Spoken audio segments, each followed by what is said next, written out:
माननीय विधायक उमाशंकर सिंह जी 23 फरवरी 2024 आप सबके प्यार लेवे दिन में 10 बजे से रिसेप्शन पार्टी में वहाँ के बेटा के रिसेप्शन पार्टी बा। तो हमने क्या आवत नहीं जा और बहुत सारा कलाकार आवत रहे वो सबके प्यार और आशीर्वाद लेवे खाती।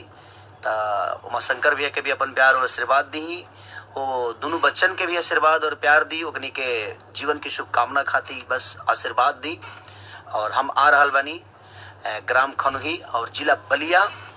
उमाशंकर सिंह जी यानी हमनी के विधायक, हमनी के बड़ भैया, हमनी के गार्जियन, वहाँ के बेटा के रिसेप्शन के शुभ अवसर पर तो वो लोग आई और अपन प्यार दिन में 10 बजे से 23 तारीख यानी 23 फरवरी 2024 यही 23 के दावतनी अपन प्यार आशीर्वाद दी। नमस्ते, प्रणाम।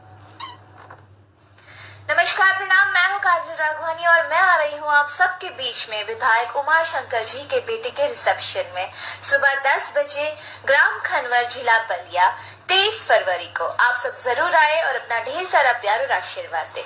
प्रणाम।